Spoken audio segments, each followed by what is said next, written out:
Thank you, Gord, and thank you, DPAC, for allowing us to do this presentation today. I am joined by my speakers and also my tech, Regina Leung. And Regina is going to share the screen and show our slides. Okay, so we will start. We'd like to begin by acknowledging that we are grateful to live and work on the traditional, ancestral, and unceded territories of the Musqueam, Squamish, and Tsleil-Waututh nations. We thank the First Nations, Métis, and Inuit communities that have cared for Turtle Island since time immemorial. With this acknowledgement, we remind ourselves of discriminatory, racist, and colonial practices that have and continue to create barriers for Indigenous peoples and communities across Turtle Island. So we'll go to the next slide.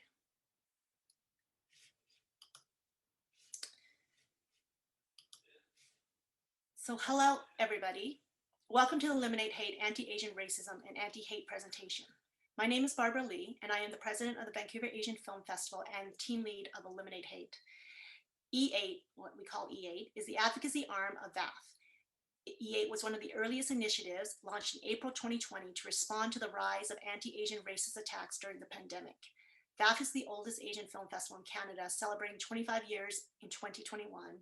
And one of its core beliefs is that representation in film and media is the most effective tool to combat racism. E8's vision is to eliminate, dismantle, E8's vision is to interrupt, dismantle, and eliminate anti-Asian racism at the individual, institutional, and systemic level. We work to fulfill this vision by actively listening to and collaborating with racial justice-seeking Asian communities through an integrated 360-degree approach that affects change via education, media representation, policy changes, and community organizing. E8 provides learning opportunities on anti-Asian racism and creates inclusive and safe spaces for groups and individuals to participate and or contribute to programs and initiatives aimed at disrupting oppressive systems and attitudes. Thank you for attending today's session as we celebrate Asian Heritage Month. Unfortunately, we are here also today because of recent events, namely the outbreak of COVID-19 and the scapegoating of the Asian communities, as well as the Atlanta shootings where 8 people were killed, including 6 women of Asian heritage. These increases in violence against people of Asian heritage, both in Canada and the US, has pulled the curtain back on the ever-present anti-Asian racism that has existed here in BC even before the province joined Canada. We therefore see a pressing need to take a deeper look at anti-Asian racism and all forms of racism. However, we recognize we cannot fully address all the complex issues of racism within one presentation. Therefore, the purpose of this presentation is to provide an overview of the many complex and interconnected issues that contribute to and are elements of anti-Asian racism. We hope that people here today listening will understand the need to continue their own learning and will consider inviting tonight's speakers individually or as a group to speak to your PACs in order to do a deeper dive into these areas that the speakers will address in this presentation. Here's the agenda for tonight's presentation, which is broken into 3 sections with panelists and speakers for each section. We will also have a break in between. So we will have 3 separate Q&A sessions, and we have some guidelines for these sessions. Please hold your questions until the Q&A time. If we do not get to your question, there will be contact information provided for groups and individuals at the end of presentation slides. Please keep these guidelines in mind during the Q&A sessions. We welcome multiple viewpoints, and please speak from your own experience. Respect each other's experiences and feelings by taking responsibility for the effects of your words. Use this space to recognize and investigate your own privileges. Honor the different experiences we all bring to this space. Share speaking time and try to speak after others who have not spoken. Actively listen. If you feel you need to challenge, find ways to respectfully challenge others and be open to challenges of your own views. If there's anything others would like to add, please put it in the chat. So in looking at anti-Asian racism, it is important to look at the historical roots of all forms of racism in BC. And tonight we are fortunate to have 4 of the co-authors of Challenging Racist British Columbia, 150 Years and Counting here at this presentation. 150 Years and Counting is a new open access multimedia resource that documents how this recent cycle of anti-racist activism is part of a broader history of Indigenous, Black, and other racialized communities challenging white supremacy for over 150 years, particularly since 1871 when BC joined Canada. Co-authored by activists and scholars from diverse communities, this resource will assist anti-racist educators, teachers, scholars, and policymakers in piercing the silences that too often have let racism fester in communities, corporations, and governments. 150YC is co-produced by the University of Victoria History Project, Asian Canadians on Vancouver Island, Race, Ingenuity, and the Trans-Pacific and the Canadian Centre for Policy Alternatives, BC office. So now we will show the slide presentation.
In the shadow of the terrible pandemic that has consumed the world, a life-confirming anti-racist uprising is occurring.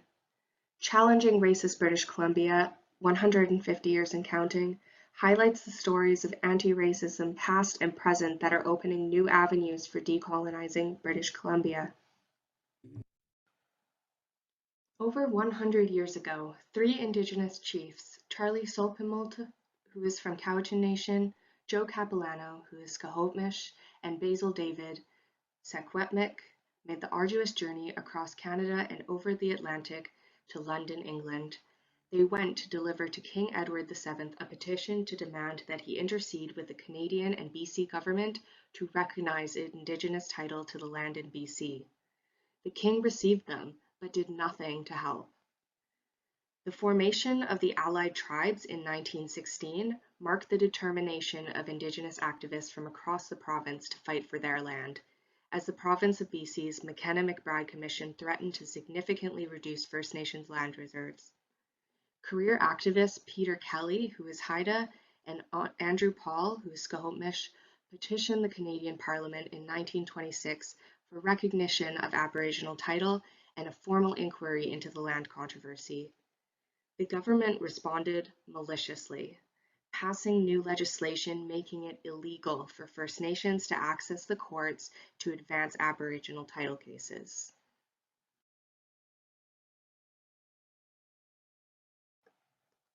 Only in the 1990s the BC government began to discuss land claims. 30 years later, 90% of the 204 First Nations in BC still remain without any treaty and rightly claim the lands as unceded territory. Yet the BC government twice authorized the RCMP to invade Wet'suwet'en territory, arresting Indigenous land defenders resisting the imposition of a pipeline on their land. Wet'suwet'en leaders and their allies responded by organizing sit-ins and blockades of bridges, highways, and rail lines across Canada. Emily Stark was one of almost 1,000 Black people who fled racism in the US to settle on Vancouver Island in 1858. Hoping for sanctuary, they instead found everyday racism, forcing many to abandon the British colony. Some endured, including the Stark family, and at the age of 18, Emily became the first Black teacher on Vancouver Island. Yet, her story and Black contributions to BC have seldom been recognized.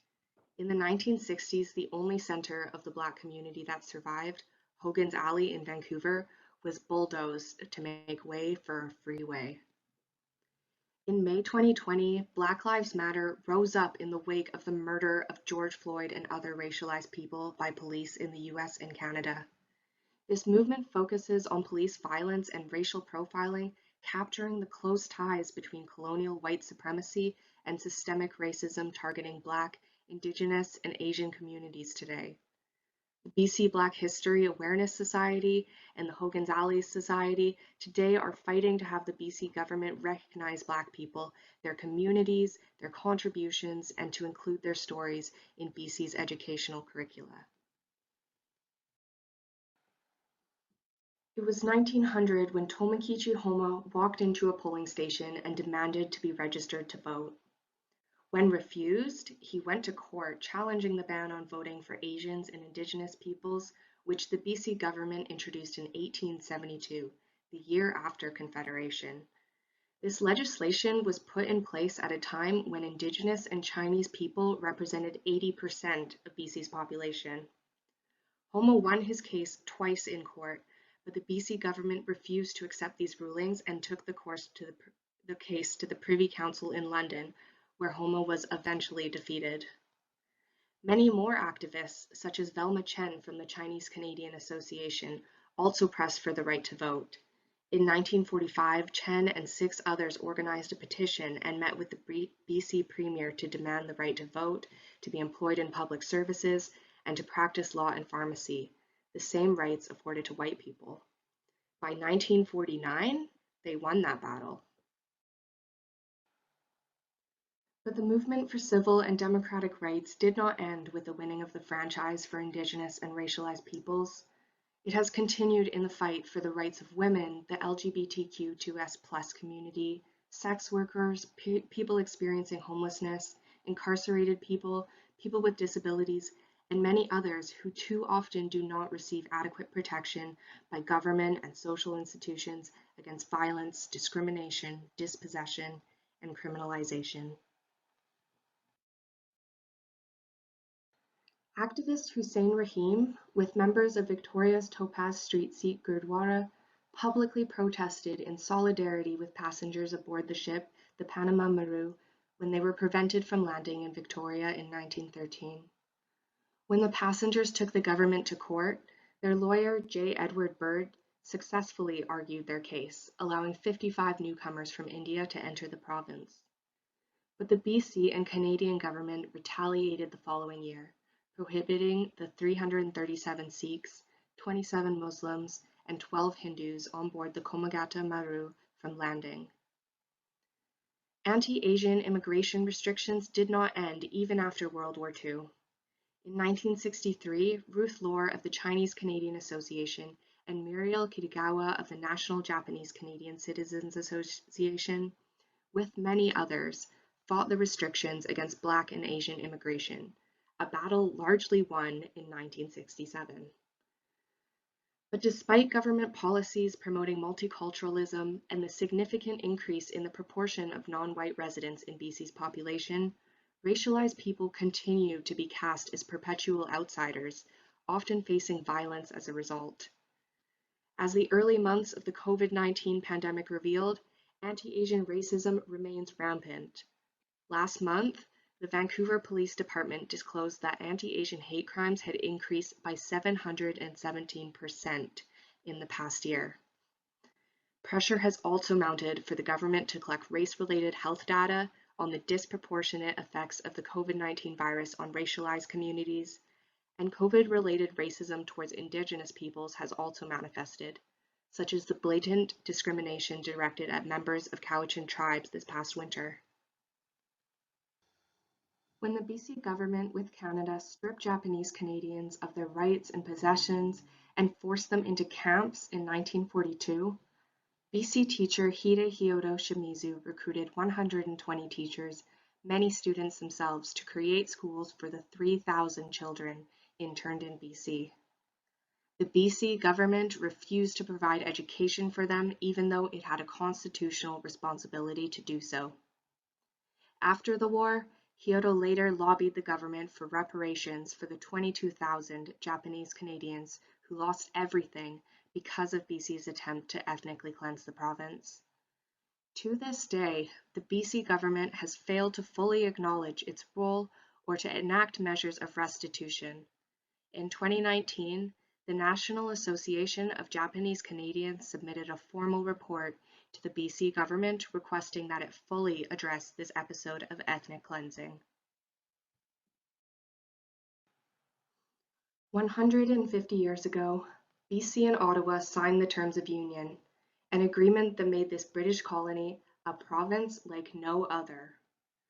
Challenging racist British Columbia, 150 years and counting, argues that this province's origins as a separate British colony dominated by a white male minority led to the imposition of what we call the Pacific politics of white supremacy, which resulted in a particularly acute form of Indigenous dispossession that amounted to genocide, everyday racism and policies that demolished and dispersed Black communities, voting laws disenfranchising Indigenous peoples and Asians in a manner that echoed the era of US slavery, anti-Asian immigration laws that allowed a white minority to become the majority, and the attempted ethnic cleansing of Japanese Canadians from the province. As we reflect on the past 150 years since Confederation, we might pause, reflect, and confront the uncomfortable history of racism on these Indigenous lands, and reconsider who ought to be remembered and honored. Social activists and their struggles for justice delivered the victories that we benefit from today. Honoring them requires that each and every one of us fight for justice, work to end racism and other forms of discrimination, and decolonize what has never been British Columbia.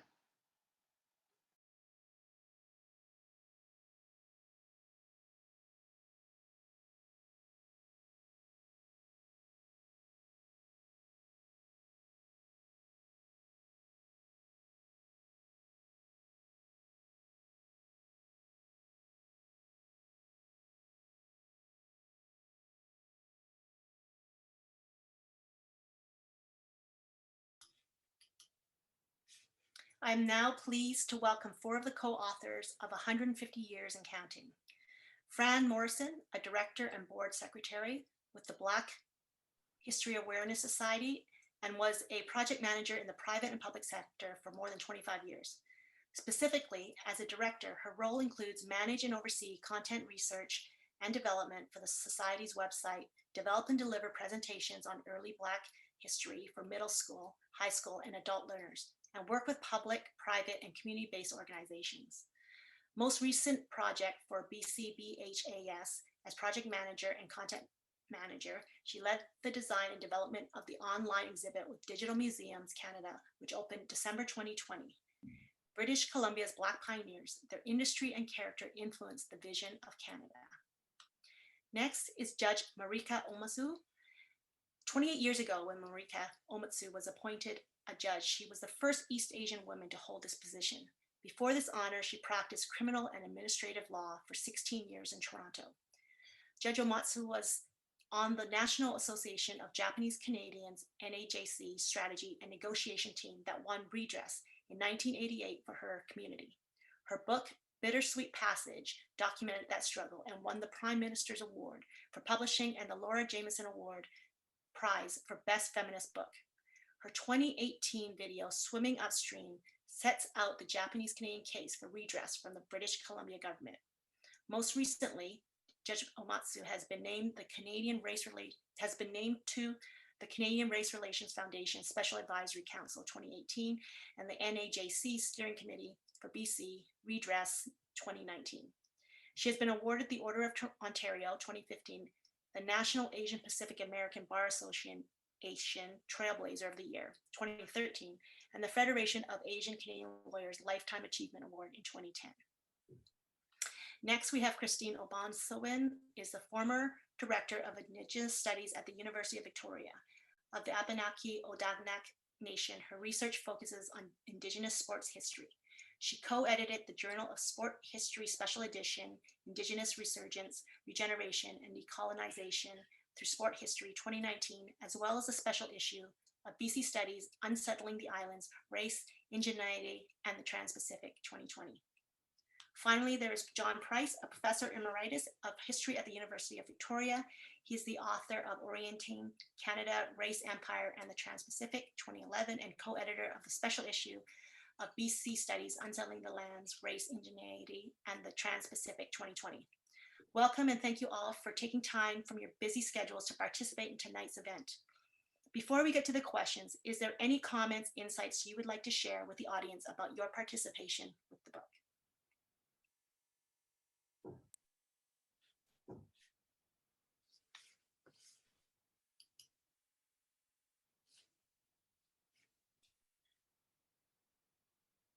I just need to make sure.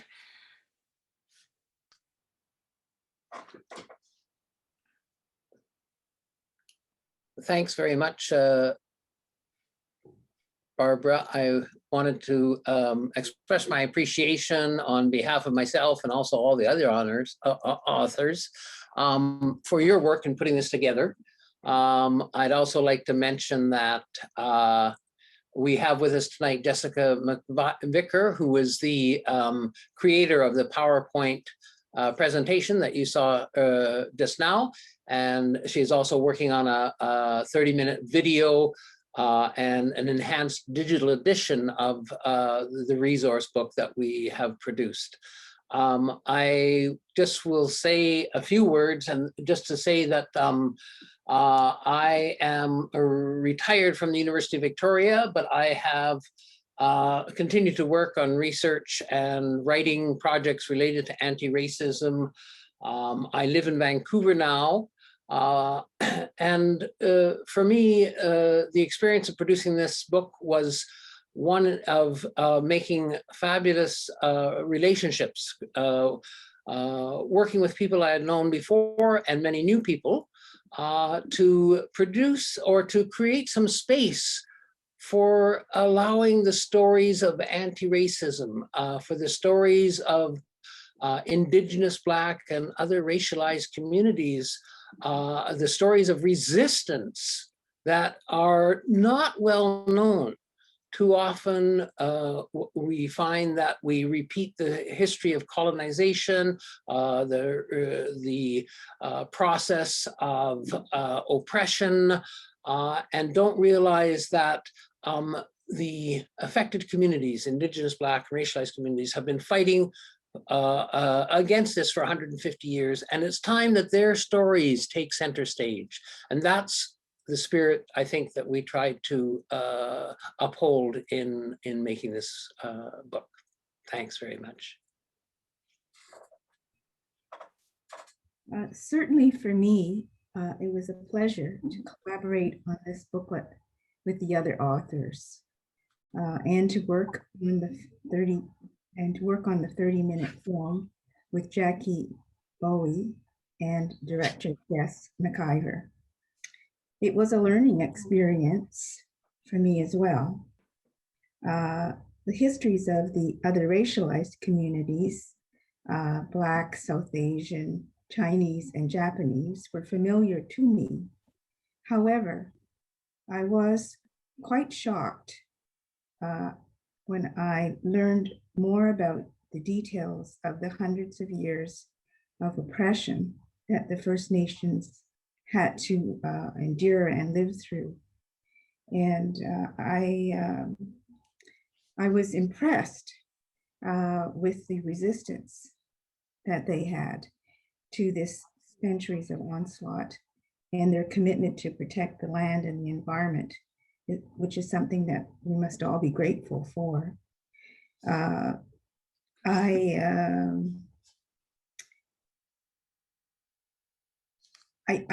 liked the perspective of the booklet that John sort of infused with, namely that it would be aimed at students, and we would try and tell stories, poems, stories of the heroes and heroines of these struggles, so that it's not just about oppression, it's about resistance and some victories.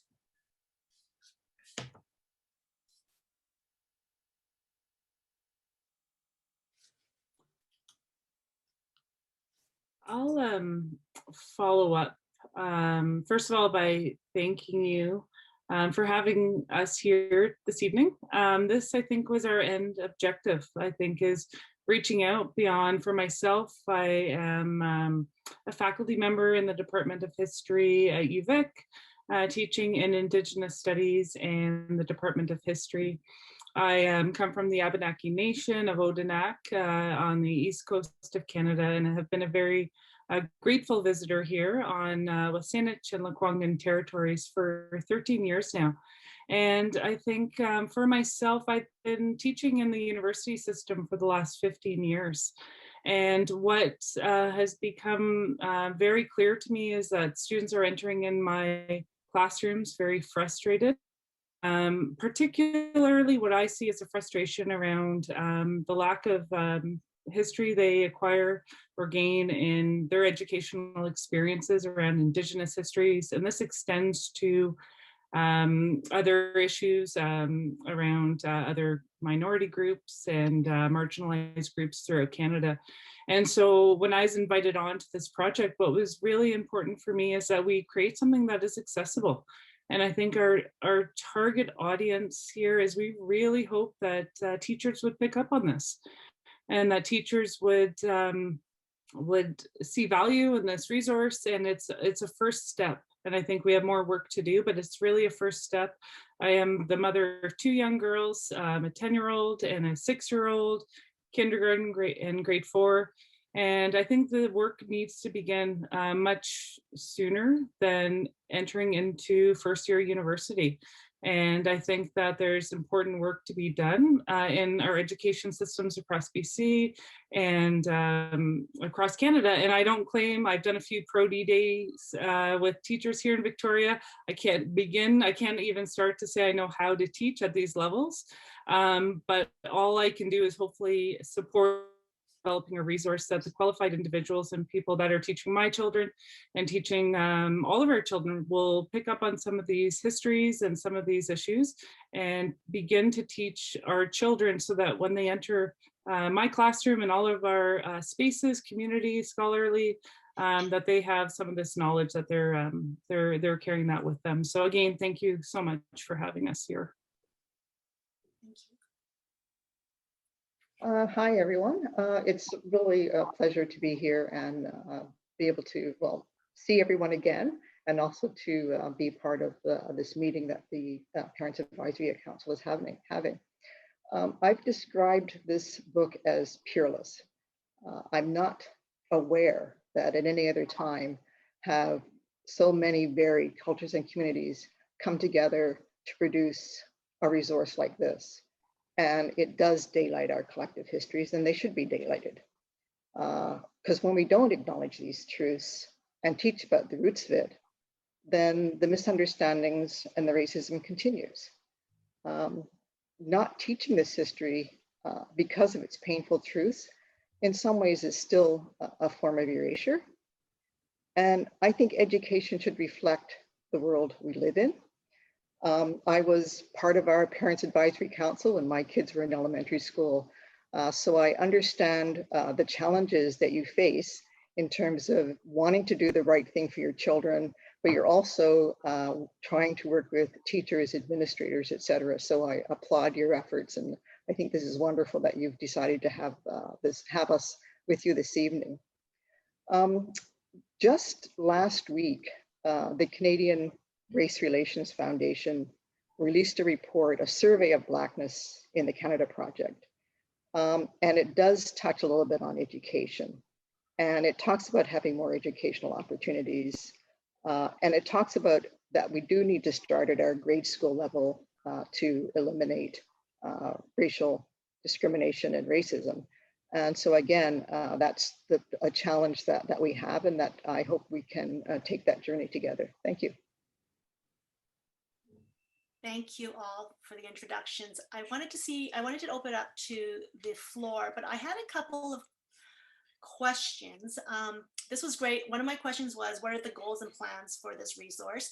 What I heard is that you're hoping that it would get into the hands of teachers, educators, into the classroom earlier the better. That's what I was hearing. So later on today, we're going to have some teachers that are going to talk about how we get this into the classroom. And also there are parents here, because I think a lot of this learning can actually be very insightful for parents and individual PACs.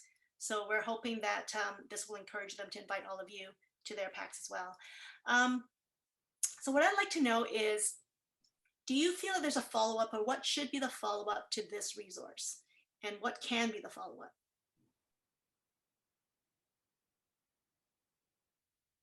Christy? Yeah, I have some ideas. I think we recognized in developing this resource, we were limited in many factors. I think most clearly in space. We only had a certain number of pages and words to work with.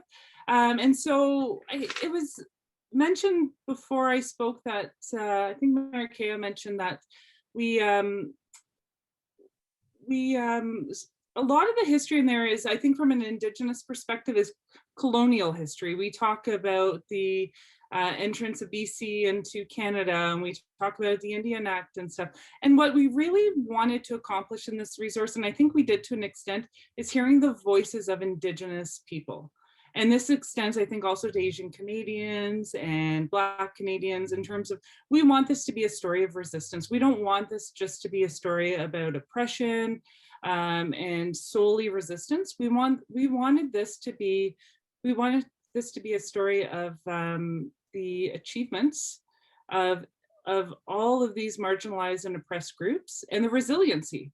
And I think that's something that we are keeping front and center as we're moving forward. We have some ideas. John and I are talking about some projects around environmental racism and Indigenous lands and Indigenous rights. But we try to, through this resource, keep front and center resiliency, resurgence. And I think that the first step for us was talking about the histories, getting that history known out there in a public source. But that remains front and center on our minds, I think, is what stories come after that and what are Indigenous centered, Asian Canadian centered, Black centered, all of those things. Thank you. So I had a question for Jejamatsu. There's been a lot of talk about legislation against the anti-racism that's happening. Do you have some thoughts around that and how legislation can be, how we can advocate for it and what it should look like? I understand that the government is presently contemplating legislation, and the AG is meeting with folks, including my association, the National Association of Japanese Canadians. I think they're talking about putting some kind of anti-racism component into human rights,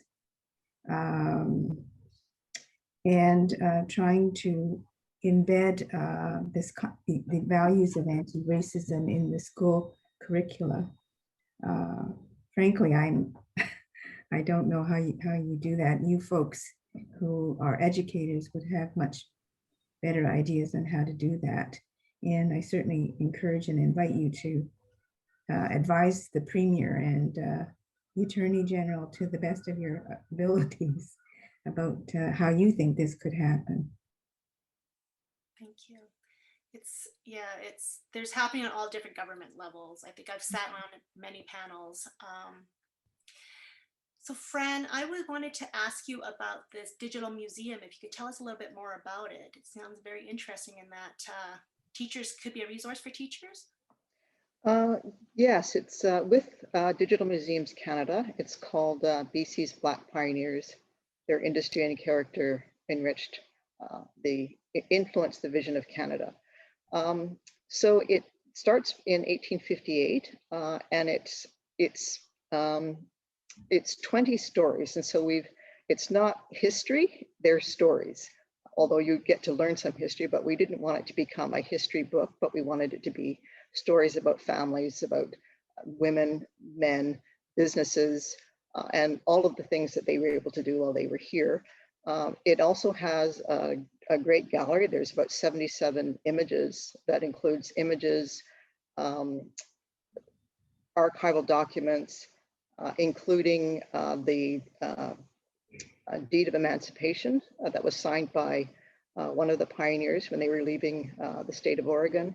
So there's those sorts of archival records, plus newspaper clippings from the local papers that were here at the time. And there are also 9 videos. And the interesting thing about the videos is that they were all done, they're all contemporary videos. And so we have poets and ancestors of the people that were that came here. We're talking now about their families. And we've also incorporated children in the exhibit as well. And just recently, the federal government has added that resource to their website around Canadian organizations about Black history as an educational resource. And teachers can actually access that for their... Yeah, just Digital Museums Canada, Black Pioneers. We'll send that out. John, this was sort of your project. You pulled everybody together. Can you talk a little bit about that and how that came about? And is there more? Is the university wanting to do more? Is there other plans to continue on this work and build more resources?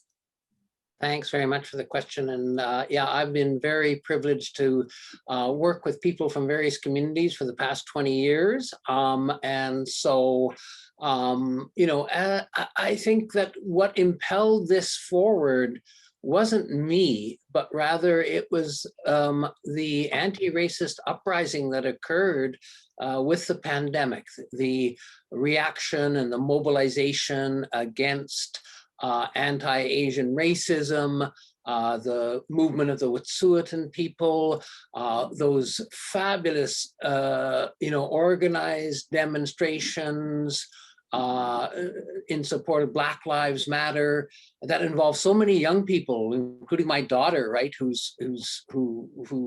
has a child of her own, and went into the streets in the middle of COVID.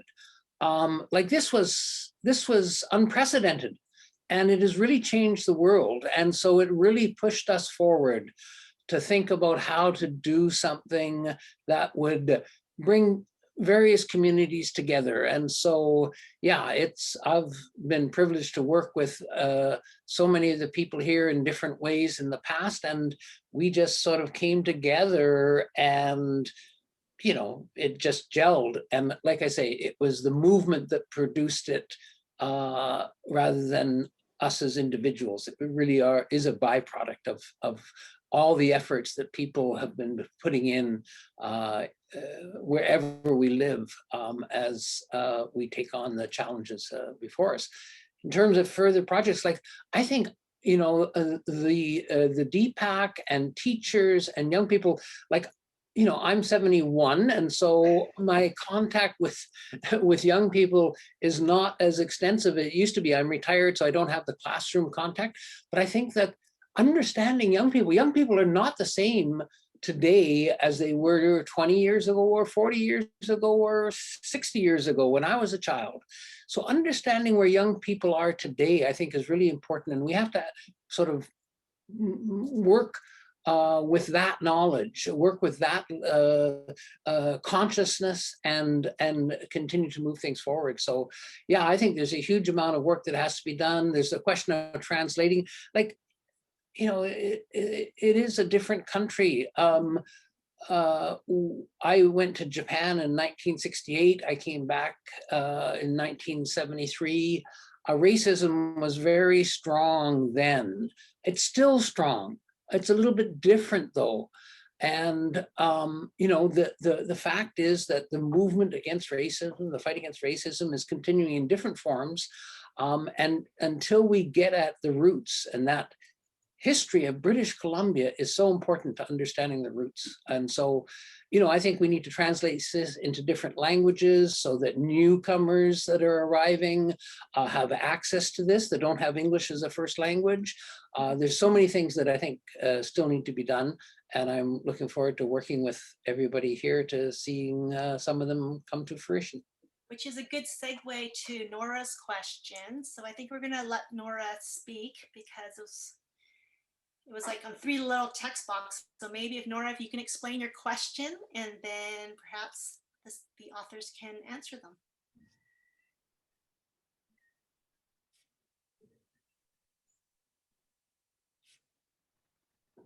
Do you have your icon, Nora?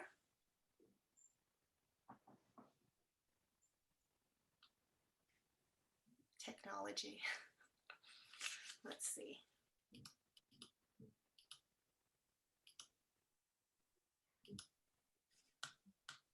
Is she not here?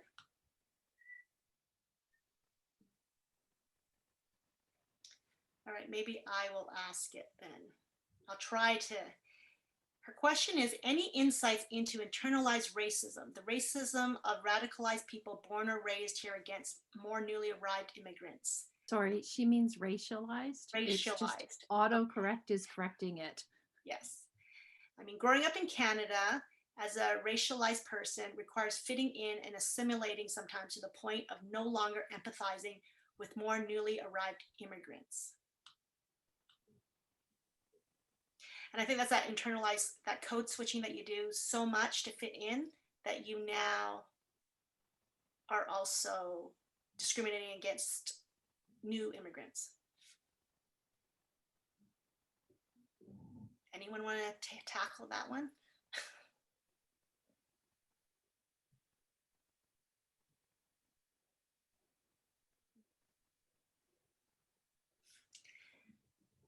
Well, I grew up in Hamilton, Ontario, which is where I was born. And there weren't any really racialized people there. Canada was pretty much a white country. And in my high school of 2,000 students, I think there was one other Japanese Canadian boy, and of course my parents wanted me to date him, and he had to date me as well, and we did, but we didn't like each other. So that was kind of it. But that was the kind of slim pickings there were. So it wasn't until, as was mentioned in the video, until 1967, when Pierre Trudeau had the point system for immigration, that other non-white immigrants started to come to Canada. So when I'm a third generation Japanese Canadian, and so your question isn't exactly relevant to me in a way, because the new immigrants from Japan have only started really coming more recently.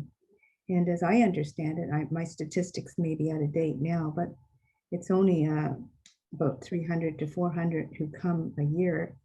And they're mostly women, and they tend to marry white men. And I see them in my community now in Vancouver. And I try, my community is, by my community, I mean the older Japanese Canadian community that have been here for over 100 years, are trying to reach out to these new immigrants to kind of bridge the gap between our cultures. I would say that from the Chinese community, there is a lot of that because there were different waves of immigration. So my parents came when Trudeau opened up the borders and allowed more immigrants to come. And then we had the Hong Kong wave, and then we had the, you know, the new mainland, which is more recent. So there are within even one ethnic group, there's a lot of diversity, a lot of, we're not a monolith. And I think there needs to be a lot of it's education. It always comes back to education, always comes back to having conversations, storytelling, and it's not an easy, I mean, racism is not going to be overcome in the next year, 2, 3, 4. It's been around for a long time and it will continue, but what we can do is make an effort. So, so my next question is, and I'm sure you get this a lot and it's quite exhausting for people of color, is how do others who are not racialized be good allies? And I don't know if you get that question a lot, but I often get that, and it's exhausting sometimes because we want people to do their work. But is there anything tonight that you could share that maybe would be helpful? You think about it, and I won't. Fran?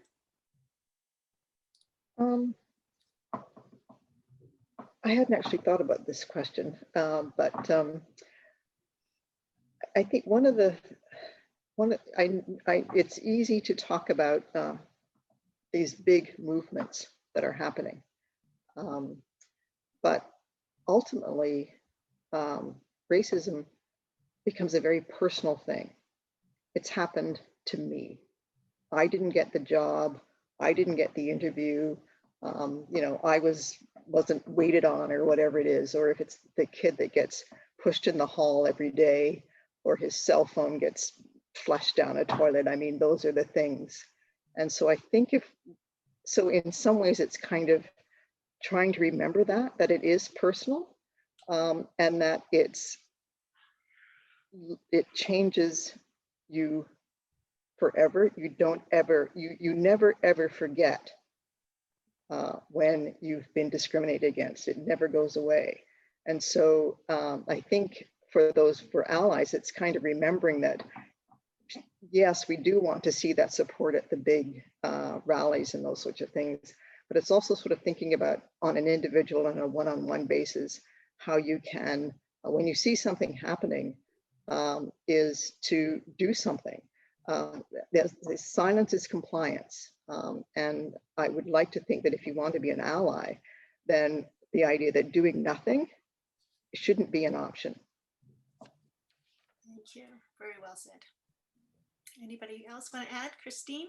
If I can jump in there too, when you posed that question, what came to mind for me, one of my colleagues at UVic, Jeff Corntassel, in Indigenous Studies, he works on this concept of everyday acts of resurgence. And so for as Indigenous people, everyday acts. So it's not about these grand actions we can take, but it's what we can think about daily in our lives.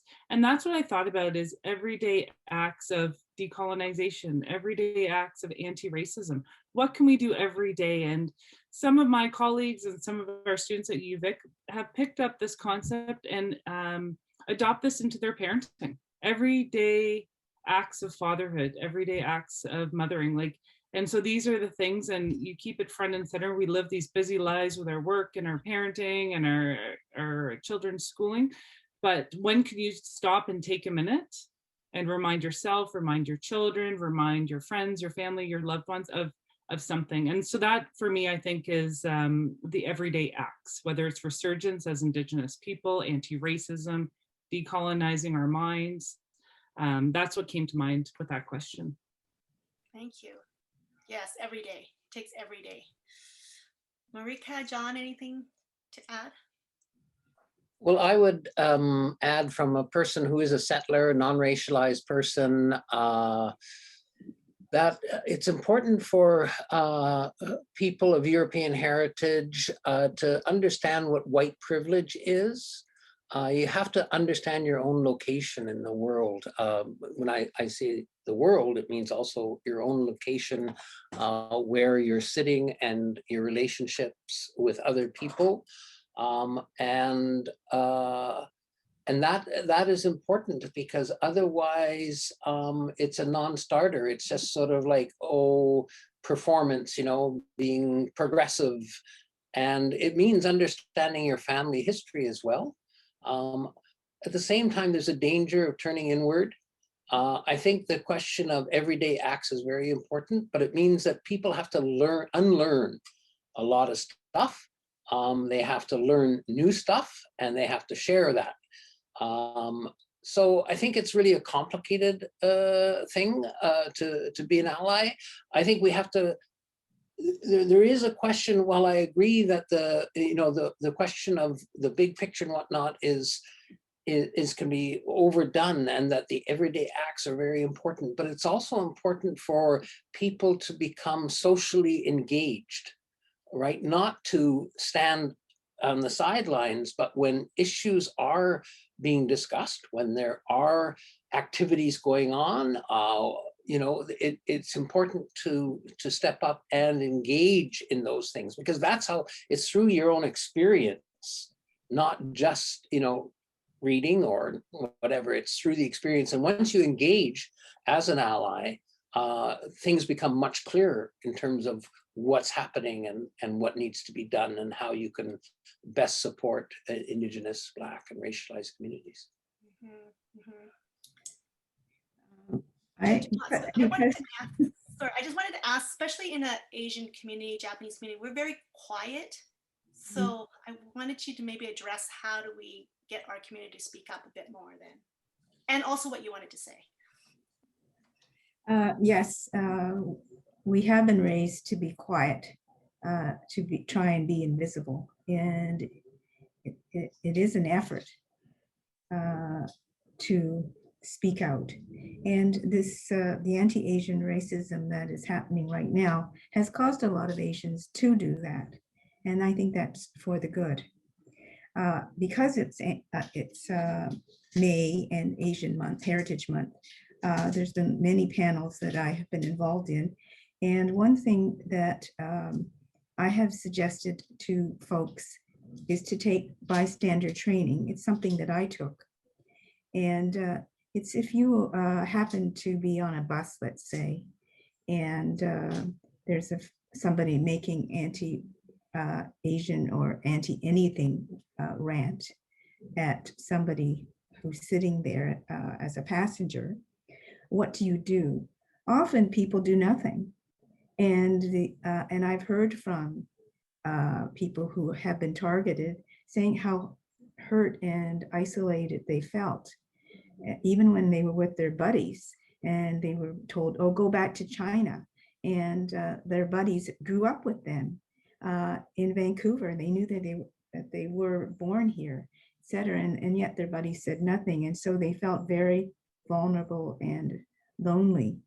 And so in this bystander training, which is basically we all could benefit from, myself certainly, because it tells you, you know, speak up, as John is saying, if you feel safe enough, that is. Take photographs, document, delegate. If it's on a bus, try and get another passenger to help you. Make sure the targeted person is okay by diffusing the situation. Perhaps you would go up to them and say, you know, oh, what time is it? Or just to diffuse it, to delay, and to make that person put your hand on their shoulder, make them feel that they're not alone. So talking about allies, that's a very simple kind of thing that any of us could do should we ever be in that kind of situation. I took that as well, the bystander training. Yeah. It's good. There is a question from Nora again, if Nora has us. Did you work out your mouse? No? Okay, I will read. Actually, I will. Who offers bystander training? What sort of organization? So it's Hollaback is the one, or Hollaback is the one that I went to. It's online. It's out of San Francisco. They have just for women. They have bystander training for women, and they have many different ones. A lot of it's free by donation, and it's online. So I found that really helpful. Helped me understand how powerful your voice is as a deterrent.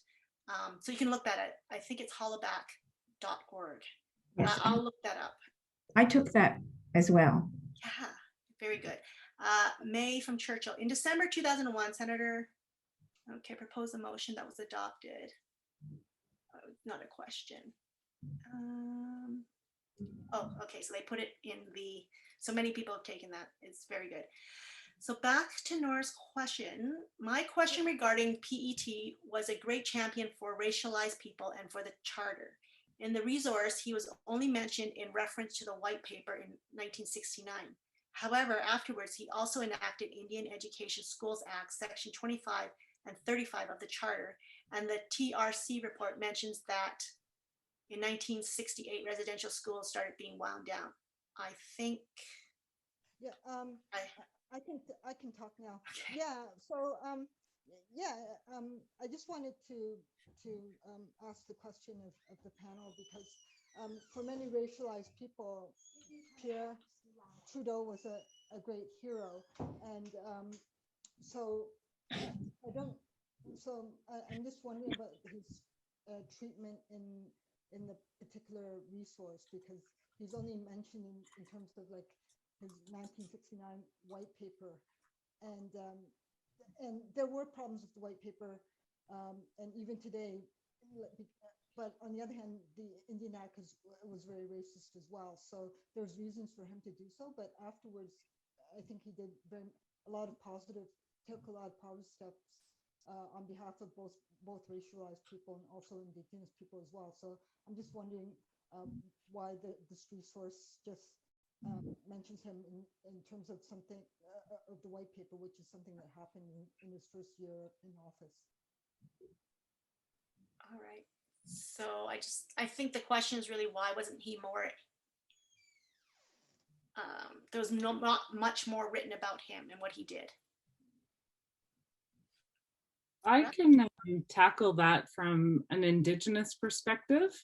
I think as a political leader in Canada, there was certainly a lot he did around multiculturalism and his multicultural agenda. But I think the problems it raises for Indigenous people is quite problematic in that he wanted to bring Indigenous people within the multicultural fold of Canada, not recognizing. So there's a lot of complexity around the Citizens Plus concept and the underlying aspects of Aboriginal rights and Aboriginal title to the land.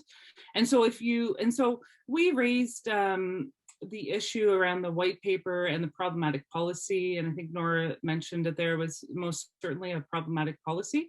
But I think beyond that, and throughout his tenure as the Prime Minister of Canada, he certainly was. There's a lot to be said about his multicultural agenda, but it presented a lot of challenges for Indigenous peoples. And so moving Indigenous rights, Indigenous treaty rights to the forefront, I think his leadership in Canada is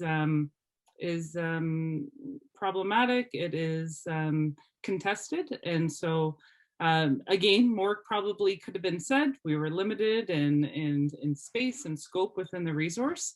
I don't know from other perspectives, but I think from an Indigenous perspective, there are a lot of complexities around his leadership within Canada. Thank you. I'm going to go to Sky Richards next. If you want to ask your question, I'm trying to catch up time here, but if we can just have you come on. It might be kind of easier for someone just to read about.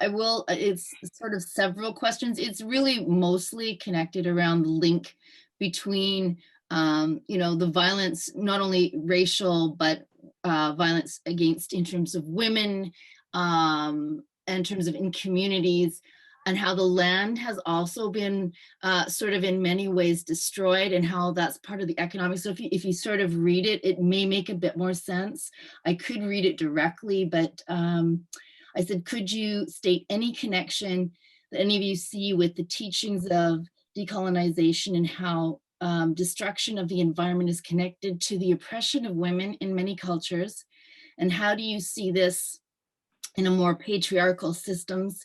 And do you see both anti-racial and environmental justice important in terms of teaching them in schools as part of the larger global justice movement?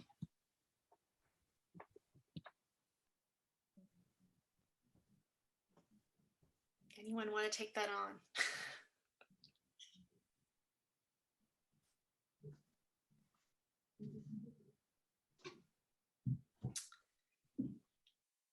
I think that's a very complicated and complex, and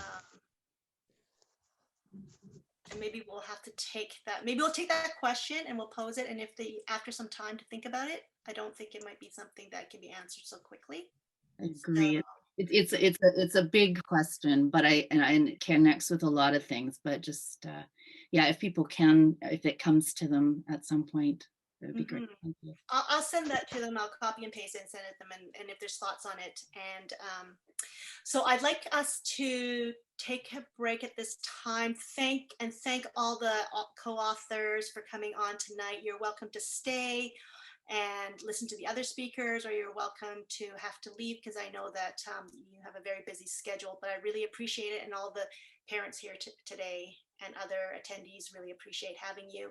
And it's a wonderful resource that I hope more the children that are younger at elementary, high school, not just universities, get exposed to the information, because it's very important, and it's very it was very timely when it came out too. So thank you for contributing. I know a lot of this was out of passion and belief and wanting to get this information out there.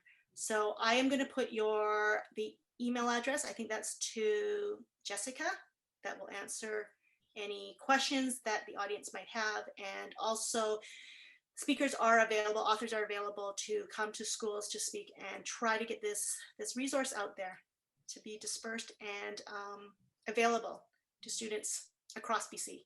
So thank you again. And everybody, will take a quick break. There's a lot of heavy information, so I wanted to schedule a break in there. Maybe we can come back in 5 minutes, and then we'll get to the next set of speakers. Thank you very much for inviting us. Thank you. Thank you. Thank you all. Set a timer, Barb. Thank you. All right, so you got a timer. Do you want me to set a timer? Yes, because we're Okay. a little bit late. Maybe we'll do it 4 minutes. We'll give everybody one less minute. Okay, just I'll get it started. Thank you.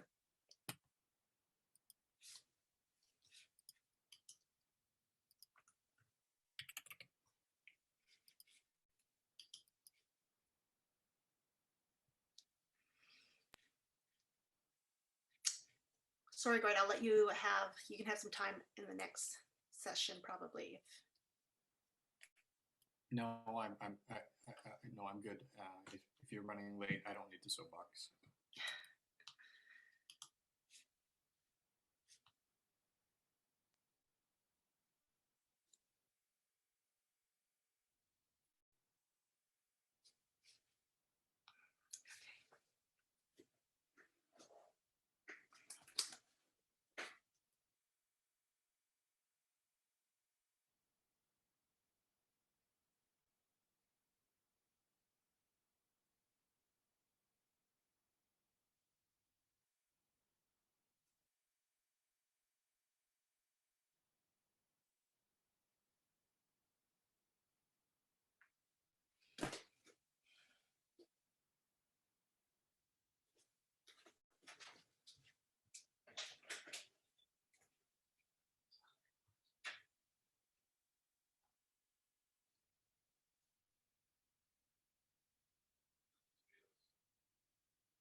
All right, I think we are.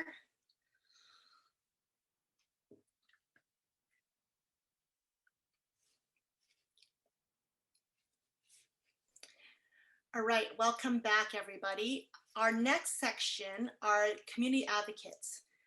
They are speakers, facilitators, and folks who work in the EDI. So first, I'd like to introduce the three of them. Halima Belou, she, her, is an anti-racist collaborator, consultant of Southeast Asian descent, who has settled on the unceded homeland of the Ho'oponopono speaking Coast Salish peoples. She works for the Commons Consulting, a full-service EDI firm, and is on the Eliminate Hate Working Committee. Ellen, she, her, from Project 1907, is a grassroots group made up of Asian women. They aim to elevate Asian voices that are underrepresented and undervalued in mainstream political, social, and cultural discourse, including amplifying the voices of women. Their work is led entirely by volunteer community organizers. Carmel Tanaka, she, her, is a queer Japanese woman of color from the West Coast on the unceded territories of the Musqueam, Squamish, and Tsleil-Waututh peoples. She serves as Eliminate Hate's Community Engagement Director. Her mother is Ashkenazi Jewish, and her father is Japanese Canadian. Sorry about that. She is community engagement professional, and her leadership initiatives include JQT Vancouver, a Jewish queer trans nonprofit, at JQT Van, Genocide Prevention BC, genocidepreventionbc.com, a monthly Zoom call, and hosts a monthly Zoom call for Japanese people and their families, and also wears the cross-cultural Walking Tours hat as well. So welcome, and we will start with Halima, and she will be talking about model minority myth. Hi, Halima. Hi, thanks, Barb. Can you hear me? Yes. Perfect. Can I share my screen? I will have to ask Regina for that, but I think she can, yeah. Is that your screen, Halima? Is that your slide there? Yes, it is. Okay. Can I share my screen? Oh, okay. So you don't need me to share it for you? No, I like to control the slide deck if possible, so that I don't have to ask you. Thank you. All right. Okay. I'm going to just, all right. Okay, thanks again, Barb, and hi, everyone. My name is Halima Boliu, and I am presenting from the unceded homelands of the Halkomelem-speaking Coast Salish peoples. I give this acknowledgement to remind myself and everyone here today that there were others who were here before us, nations who had their own governing systems, economies, and cultures, and to remind us that the way things are is not how they have always been, nor is it how they must be. So tonight I'll be introducing you to the model minority myth. I'll be contextualizing the model minority myth within the larger issue of racism in Canada, not only against Asians, but also against other racialized folks, and under the even bigger umbrella of white supremacy. So some folks like my peers here, Barb and Project 1907, have described the model minority myth as white supremacy's secret weapon. But if I could map it out in relation to white supremacy, I'd call it white supremacy's beloved and not so little cousin. They share the same DNA, and they're both in the family business of preserving the superiority and privilege of white settlers. So what exactly is a model minority? Or what exactly is a model minority? So the model minority refers to a racial minority population that arrived or whose families have arrived in global northern countries like Canada and the United States with relatively small financial resources. But through an immigrant culture of hard work, This group has eventually achieved middle or higher class status along broad statistical measures such as income levels, education levels, and labor force participation. So this group is perceived as particularly successful, especially in a manner that contrasts with other racialized groups. And the model minority designation is often applied to Asians living in global northern countries, including right here in Canada. And as a group, they are often praised for apparent success across academic, economic, and cultural domains. So why are we talking about the model minority? What is so bad about it? It doesn't really sound that bad, does it? So it seems to be complementary in nature, right? Everyone likes success stories, and I am sure most people don't mind being seen as having achieved success through tenacity and hard work. But in actuality, the model minority is a myth that is deeply pervasive and does real damage not only to those of Asian descent, but to other racialized and equity-seeking groups as well. So I'm going to take a few minutes here to expose how the model minority works to undercut the realities of those of Asian descent, as well as other racialized groups. So a content warning, I'll be talking about racism, racist violence, and human rights violations. So I'm going to explain why the model minority is a myth and how it works here.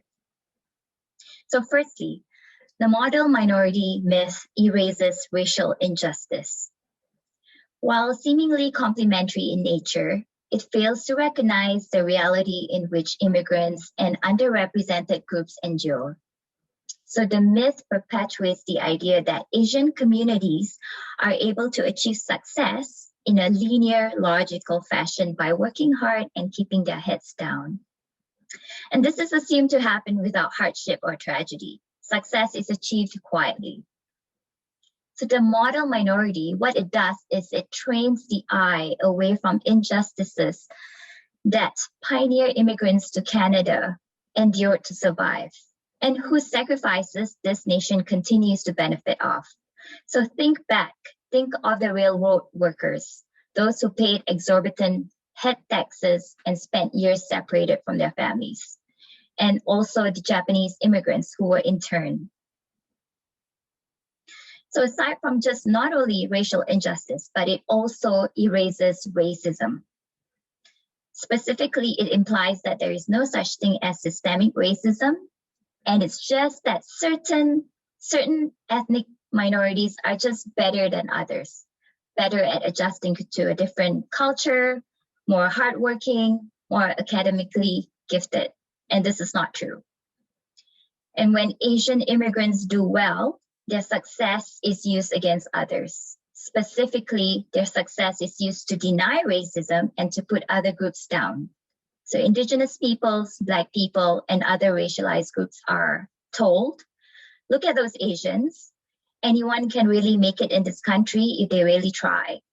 So this in itself is a distraction from the systems that have been established by white settlers to oppress other racialized groups, such as the Indian Act, which most of us probably know, put thousands of Indigenous children in residential schools and perpetuated many deep-rooted harms. And it is effective because how many times have we heard someone we know say something like, these people are just lazy. So thirdly, the model minority myth erases differences and diversity within Asian groups itself and homogenizes the Asian race. So for instance, the myth often highlights the educational successes of Asians, pointing to various statistics, graduation rates, percentage of adults with university degrees, and so on. But at the same time, it masks the socioeconomic underperformance of certain Asian subgroups and their experiences. For example, it's not widely known that those of Southeast Asian descent are most at risk for dropping out of school in Vancouver. So such statistics fail to capture the struggle that parts of the Asian community face when it comes to receiving and paying for good education, and therefore pushes the reality of Asian struggles further below the surface. And the continuing poverty and social dislocation within certain Asian subgroup communities are thus erased and disavows, and thus therefore also disavowing any responsibility for them. So suggestions that some segments of the Asian communities may need help are subsequently greeted with suspicion and disbelief. So in the same vein, the model minority myth also contributes to dehumanizing stereotypes of Asians. So for instance, Asians are often thought of as being good at math, and this is just one example. The underlying message of the stereotype that Asians are good at math is clear. Asian people aren't human beings. They are calculating machines. Asians are literally objectified, seen as capable of doing things at a speed and scale that normal people can't do. In other words, they're dehumanized as calculators, capable only of procedural tasks and not creativity. For Asian people, this implies that while they can succeed in the technical STEM subjects, the humanities and creative arts aren't for them. And being good at math is just one example of a model minority stereotype. There are many others that hold the same implications as well. So last but not least, the model minority myth also impacts Asians on a personal level. There is the issue of internalized racism, marked by an acceptance of a racial hierarchy in which white people are consistently ranked above people of color, and subscribing to negative racial stereotypes attributed to other racialized groups. There is also constant pressure to assimilate to survive in society, which may result in social harms such as language loss and shame surrounding one's racial identity. So what does the model minority myth mean for students of Asian descent?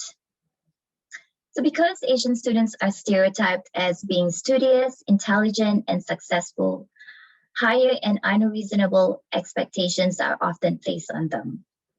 So Asian students are also often viewed as problem-free and academically competent students who can succeed with little support and without special services. So for example, educators may overlook the instructional needs and psychological concerns of underachieving Asian students. Asian students with diverse learning abilities or who are neurodivergent may be deprived from the attention that they need. The model minority myth can also contribute to educators adopting a blaming the victims perspective. So if we believe Asians as being hardwired to succeed, then we start blaming the students' cultures or their families when they perform poorly or misbehave in school. And this is problematic again because it shifts responsibilities away from the schools and teachers and prevents solutions to improve students' learning experiences from being explored. In addition, the model minority stereotype has a negative impact on the home environment. Remember how we talked about internalized racism? So Asian parents' expectations put a lot of emphasis on academic success, thus placing additional emotional and psychological burdens on their children. The higher expectations placed on Asians as a result of the model minority stereotype also carries over from school into the workplace. And then there are also implications on the career trajectories of Asian students. The model minority stereotype strongly implies that Asian students have very little human qualities such as vocal leadership, socio-political awareness or activeness, risk-taking, the desire for creative expression, or having the tolerance for being overlooked. So these have implications for their career trajectories in terms of career choices, as well as advancement. And it definitely seeks to suppress potential political activism within Asian communities. So there is much more to be said about the model minority myth, its relationship to white supremacy and white settler colonialism, and its implications for the future generation of those of Asian descent. But I'd like to share your time with Project 1907 and Carmel Tanaka, who does incredible work, who both do incredible work at this space. So back to you, Barb. Thank you. Thank you, Halima. And we all know the model myth minority has a lot there to unpack, but we should move on to Project 1907, and Ellen will be speaking next. Ellen, do you want us to share the slides, or do you want Regina to? I am going to try. Okay. If you could let me know. Let's see. Does that work? Yep, I can see it. Perfect. All right. Thank you very much, Barb, and thank you very much, Halima. Much needed topic to discuss. So as Barb mentioned, my name is Ellen. I'm a community organizer with Project 1907.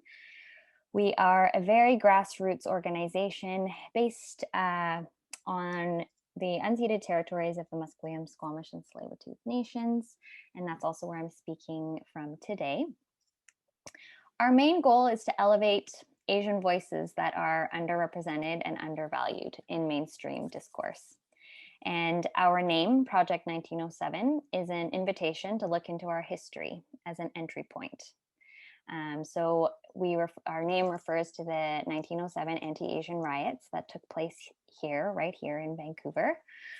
I grew up here. I was educated in the Vancouver school board system and never learned about these riots, nor about any of the racist policies that the Asian communities had to endure.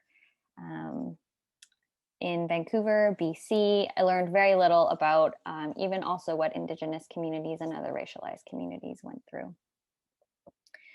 So one of the main projects we've been working on is a racism incident reporting center. We've partnered with Eliminate Hate. It's been about a year since we've developed this community-based reporting tool to track incidents of anti-Asian racism. So we collect data on incidents of racism, hate, and violence that are experienced by the Asian diaspora in Canada. Incidents can be reported by people who've experienced racism or by people who've witnessed it. And we're also working with partner organizations across the country to get a national picture of what this looks like. So the main purpose of all of this is really to show and paint a picture of what anti-Asian racism is, what it looks like, what it feels like, and to be able to say, this is happening, this is systemic, and we can't ignore it.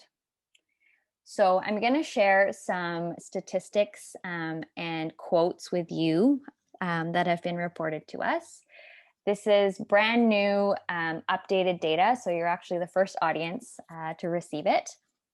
And I'll also preface that some of this might be a bit unpleasant to hear, particularly if you're a racialized person and if you've experienced racism. So if you need to step away or turn off your camera and breathe, whatever works for you, please take care of yourself.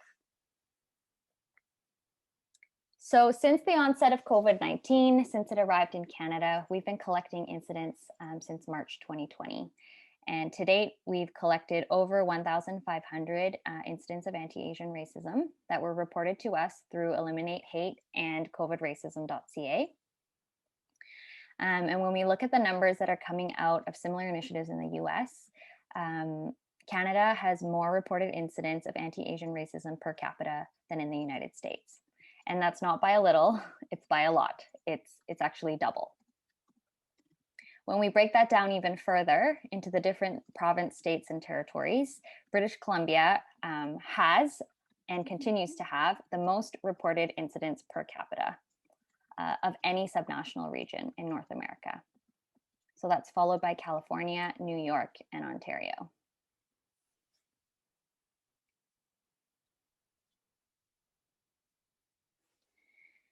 Nearly 25% of the incidents are assault. So that includes coughing, spitting, physical violence, physical assault. And the most common type of discrimination that's reported to us is verbal harassment, which includes name calling, racial slurs, threats, swearing. And that's included in 67% of all of the reports that are submitted to us. Other striking statistics from the very beginning, we've seen that women are disproportionately impacted, reporting 60% of all incidents, and in some cases higher when we're breaking it down by province. And this is actually a trend that we're also seeing in other countries like the US and Australia. And it is East Asians that are also being disproportionately impacted, reporting 70% of all incidents. However, this is not only affecting East Asians. We've received many reports as well from the Southeast Asian community, South Asians, and also the Indigenous community.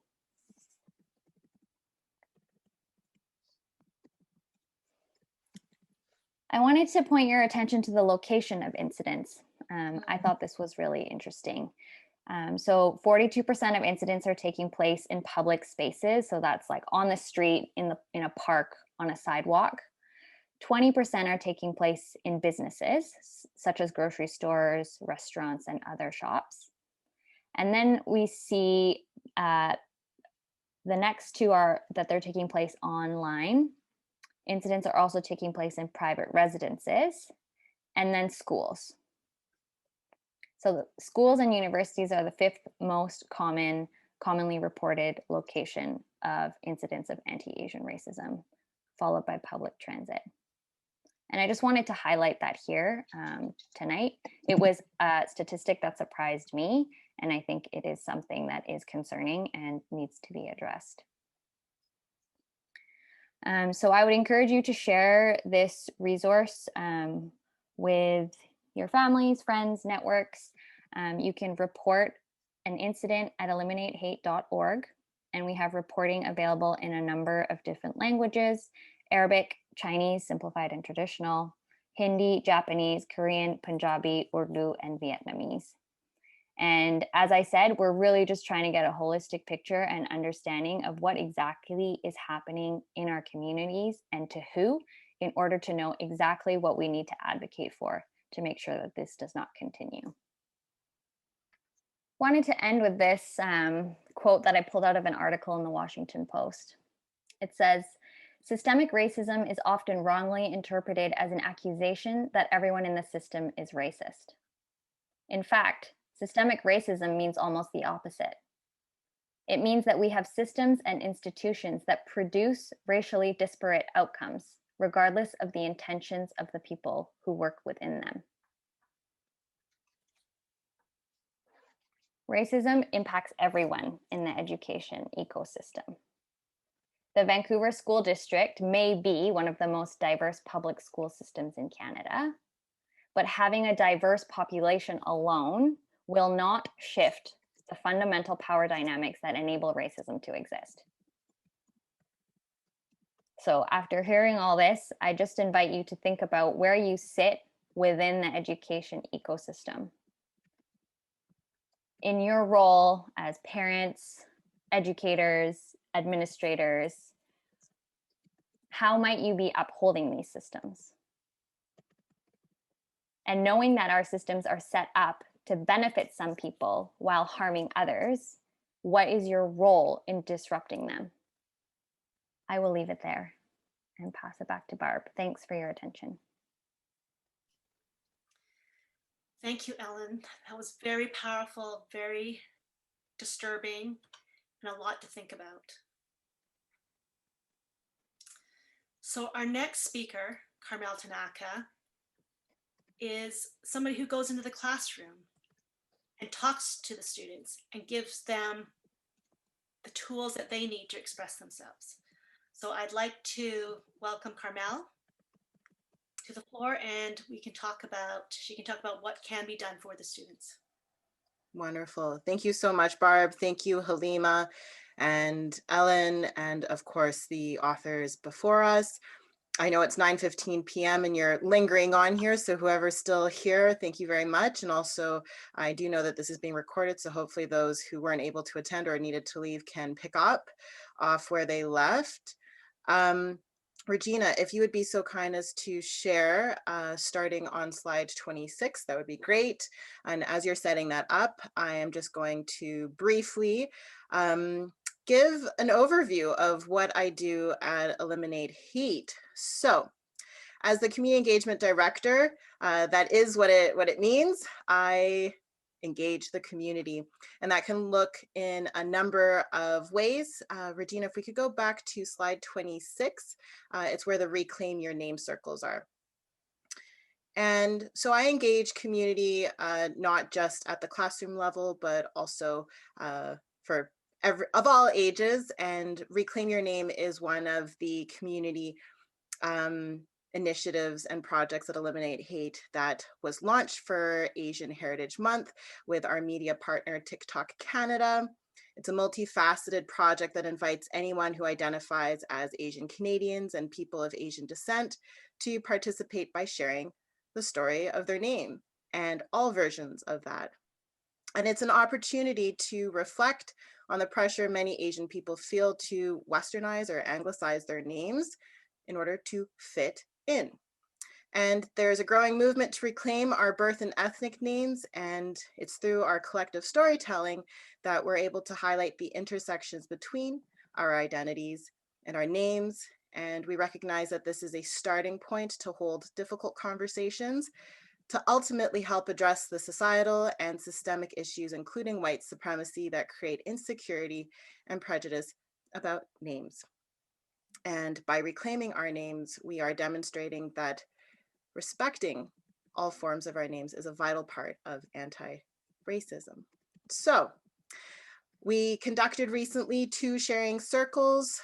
They were sharing and healing circles attended by Asian community members as well as members from other marginalized communities. It was also in partnership with Asperia, a mental health support solutions Cloud MD company, because we know that unpacking feelings have been suppressed or internalized can be emotional. So we want to make sure that our community knows that we are here to support and create safer spaces, and that these safer spaces are available when we are ready to speak up and speak out. So that's just a little bit of an overview of one of the projects that we do here and one that I'm engaged with. This also has another hat to the project, and that's with TikTok Canada, how to engage the youth. So I don't know how many of you are on the platform TikTok, but our videos are going viral around. We've got celebrities such as Ludi Lin and a variety of other Asian celebrities who are creating videos sharing their names, the meanings of them, if they've had to take on other names, if they've had to anglicize, the mispronunciation of everyone's names. I mean, it's all there. So right now there's a lot of engagement, and I think we're in the 30,000 something mark on one of the videos. It's incredible, and people are sharing, and predominantly the age demographic are young. So with this in mind, and you can linger on this slide for the next little bit, Regina. I want to give you a sense of what it is that I do when I go into a classroom. We were all talking today, I think there's a common thread throughout the presenters today, that this is very personal work, and it truly is. So I go into the classroom and I share the history of my family. I go there, I get real deep and vulnerable with the students. I talk about the fact that my grandparents are Holocaust survivors, that the other set of grandparents are intern Japanese Canadians. And I talk about the intergenerational trauma that has had on my family, now as someone who grew up in Vancouver. I talk about my experience in school. I talk about being multiracial, about not knowing which table to sit at in school. I was definitely not Asian enough to sit at the Asian table, didn't grow up with any Japanese language knowledge. I talk about why, the internment. I talk about the long history of anti-Asian racism in BC. I talk about how that's made me feel and the impact that has had on me, my family, and my friends. Now, I've experienced a ton of racism in school, and it wasn't just because I was Asian, but also because I was Jewish. And so that also lent itself a nice lens by which to grow up with. I've had to learn how to grow a thick skin very quickly from a young age. And today it's without a doubt my experiences growing up. This is why I do what I do. Not only the history of my families, but my experiences growing up here in Vancouver have informed the social justice work and advocacy work that I do today. So after I talk about myself, and so that students have a face that they can connect to and can start piecing together history that often is very abstract and is very hard to relate to, because you think, oh, the Holocaust happened 70 years ago. That has nothing to do with us. But when you hear me tell you that my half aunt was killed in Auschwitz and gassed as a little baby, it becomes very close and very quickly a lot closer to the person that is sitting right next to you or across the lunch table from you or walking past in the hallways at school. So after that, with Eliminate Hate, I have been, particularly during this month at Asian Heritage Month, talking about the slides that Ellen just shared with you, the infographics, talking about the statistics and results from the Community Reporting Center, to really give an idea of what's happening. And I've now given, I can't tell you how many, but a number of presentations in various schools, mostly high schools, throughout BC and also across Canada. I've also talked to a youth-led nonprofit, and just the other day, the 25th, which was 2 days ago, I talked to a high school in Ottawa. And I'm going to share with you some feedback. Next slide, please. Carmel's story, along with her invitation to reclaim your name, got people's attention in a way that opened up powerful conversations about where we come from and who we are. By sharing her own story, tracing her Jewish and Japanese ancestry across continents, the Holocaust, and the internment of Japanese Canadians, she opened the door for high school students to talk about themselves, their names, their heritage, their experiences with racism. Some students were uncomfortable because they were challenged to think critically about their identity. Some students were surprised at what their peers, who they thought they knew well, shared. Students needed to talk after your presentation.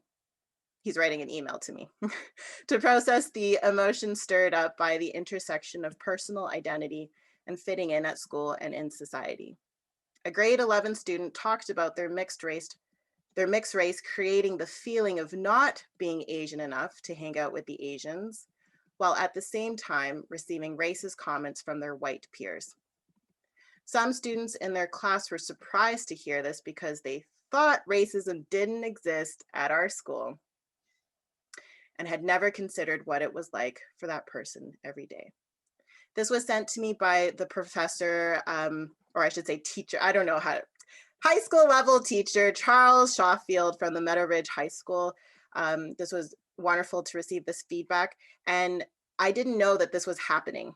I received actually another email from another teacher from the school saying it was incredible, the buzz in the hallways after your presentation, because in this digital world, it was just a one-way YouTube live stream. So I literally was talking into the void, and I didn't have the interaction that I normally have with students in person. So I couldn't really gauge the temperature of what was going on. But if that was possible through Zoom, then clearly sharing one's personal story and going there really helped the students to open up.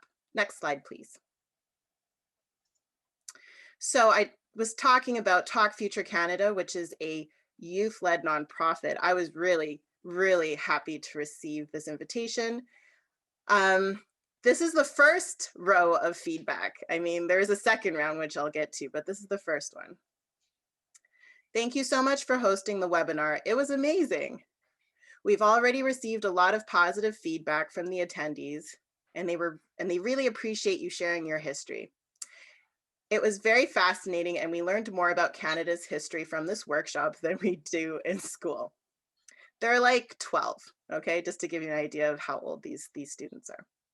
And then I get another email from one of the youth leaders, and it was in private, but I was allowed to share. I just can't thank you enough for that insightful webinar you hosted for Talk Future Canada. It was truly a wonderful learning experience for me, and I love your unique sense of storytelling. That was really cute. It's really captivating. You're so passionate, and I truly appreciate all you do. Triple exclamation mark, smiley face. Your story, like many others, deserve to be heard. So I'm wondering if I have the permission to recommend you to my teacher. So maybe set up a possible workshop for my school.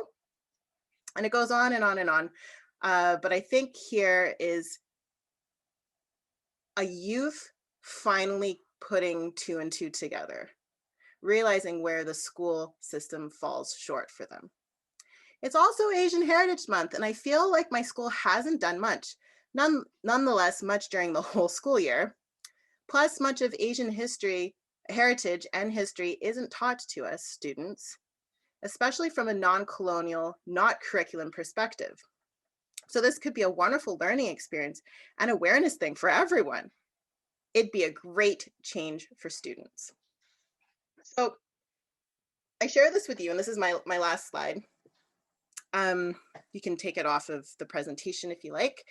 I go into classrooms a lot, and I don't do it just for Eliminate Hate. I also do it for the cross-cultural walking tours, which is an amazing community engagement initiative, grassroots, that brings 30 plus communities together to talk about their histories of the neighborhood of Strathcona. I also go into classrooms, specifically Genocide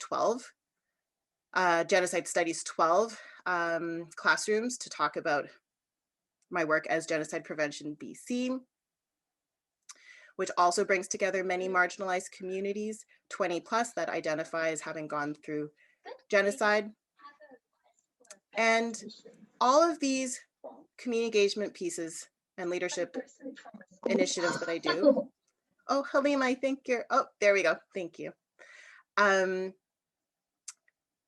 All of them have amazing potential to be used as tools, educational tools in the school system. We have teachers engaged at high school, elementary school, and university level. And they all say that all of this needs to be in the school. And whenever we go, whether it's Genocide Prevention BC, whether it's cross-cultural walking tours, whether it's now Eliminate Hate, we all say we want this in the school system. I've been doing this work for many, many years, and I have not once received any support from the Vancouver School Board on actively trying to get this information into the schools. The teachers want it, the students are hungry for it. Students are already aware that the current system is not working for them. The current educational system is failing them, and they're seeking other alternatives. And thankfully, this is the only silver lining from COVID, is the fact that now teachers can bring in people online. So we need your support as parents, as educators, as people who have connections in the school board, to bring people like myself in who can share our stories, we are witnesses to so much. And this is the type of education that our students need, so that they can see that there's role models out there. There are people who are just like them, who have very similar lived experiences. And if not that, at least they will be aware of our stories. And perhaps next time someone gets bullied, they will not be complacent. They will not turn their shoulder away, and they will say, hey, actually, that wasn't really a nice thing that you did. Because we all know that if we leave incidents of racism and hate unchecked, it can get much worse and far dangerous Thank you very much. Thank you. I wanted to really thank Halima, Ellen and Doris from Project 1907, and Carmel Tanaka. It has been a pleasure, and I am so honored to work with all of you because I have learned so much as well. And they are so passionate and dedicated to what they do that it was important for me to get all the parents to listen to what they do, because I hear it all the time and I'm just blown away by their commitment to this work. And I really feel that they need to be given a platform. They need to be given their messages and their stories, and their educating and their work needs to be amplified. So I am here to tell all of you that this needs to be shared, and anything that you can do to get them out there, because these stories need to be told. So I thank. So the next set of speakers that we brought in was really the theme, as we've been hearing, is students need to hear this. They need to learn this. And a lot of the comments that we have been getting are, why weren't we taught this in school? Why do I not know any of this? So our last two speakers are here to discuss how anti-racism education and information can be brought to the classroom for teachers to teach. Besides the presentations that Halima, Project 1907, and Carmel can offer, what more can teachers do to teach about and find resources to counteract racism and racist attitudes? So let's hear from the educators. Dr. Carmen Rodriguez de France acknowledges the privilege and responsibilities she holds for living in the land of Wasanic Nation and the Lekwungen Sencotan speaking peoples in the province of British Columbia. She was born and raised in Monterrey, Mexico, and embraces her heritage from Kickapoo Nation in northeastern Mexico. Carmen is a member of the Department of Indigenous Education in the Faculty of Education at the University of Victoria, where she arrived as an international student in 1996, graduating with her master's and doctoral degrees from the same faculty where she now works. Karine Ng is the first generation immigrant settler and has been dreaming of a more and just liberated society since the age of 4 or 5. Her work is anchored in education, community organizing, and union activism, spanning across diverse social cultural settings in the stolen lands of the Musqueam, Squamish, and Tsleil-Waututh nations. She works through the critical lens of anti-oppression with a keen interest in participatory democracy. She strives to contribute to a progressive movement towards justice in collaboration with other dreamers and co-conspirators, and to materialize radical alternatives to the status quo. So welcome. Hello, Carmen, if you wanted to start. Yes, thank you so much, Barbara, and thank you all of you for still being here. I have really enjoyed learning mostly from these conversations. And I would just like to share also some insight from what is being done and what is not being done in the teacher education program, at least as it is concerned in the Faculty of Education at UVic. And thank you all of you for sharing these spaces and sharing your stories as well.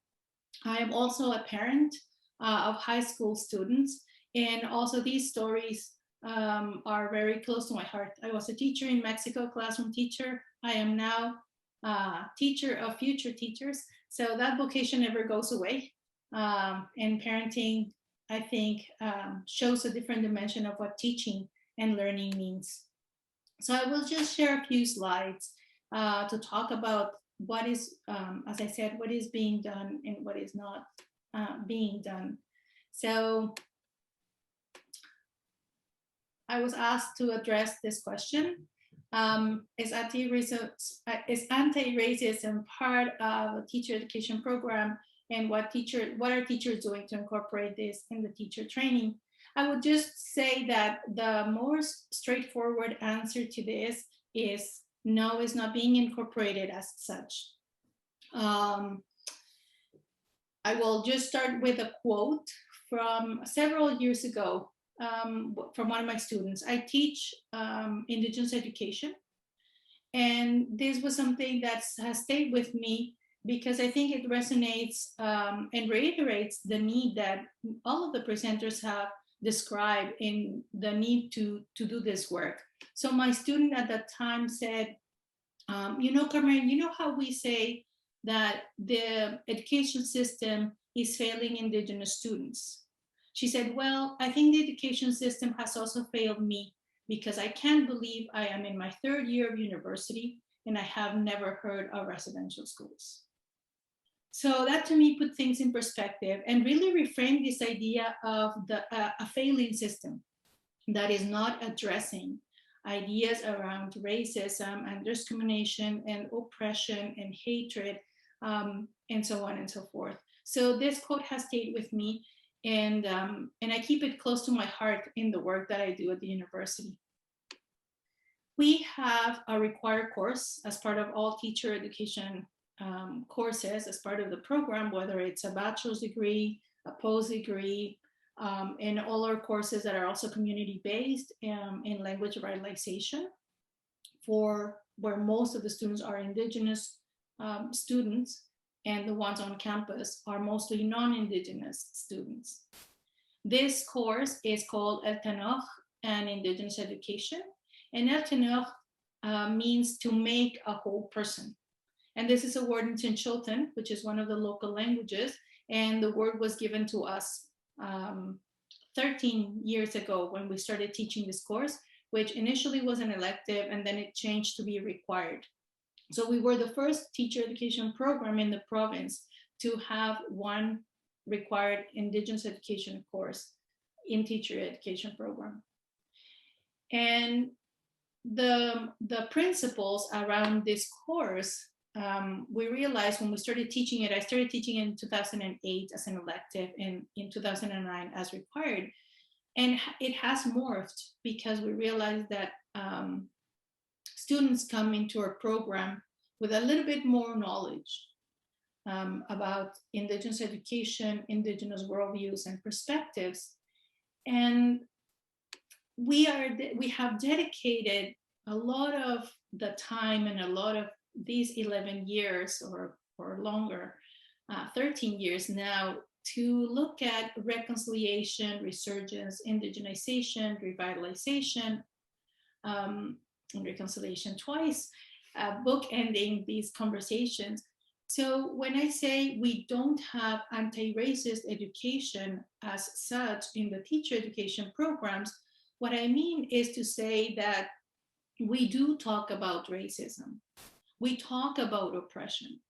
We talk about history, as some of the comments from the chat, history is always written from the winner's side. And these perspectives around what constitutes the life of Indigenous populations and Indigenous people have been examined, researched, discussed, framed, not only from the lens of the winners in history, but we looked at them from the perspective of, as I said, oppression, decolonization, colonization, and so on and so forth. So I would say that indirectly, we are teaching about how to stop those discourses, how to stop and interrupt and disrupt the discourses of oppression and victimization of Indigenous people that present Indigenous people and other racialized individuals and communities as deficient, as poor in their intellect and abilities, as less than capable, as students or learners or individuals who might need watered down curriculum. So in that sense, I would say that we are addressing ways in which we need to deconstruct the narratives of racism.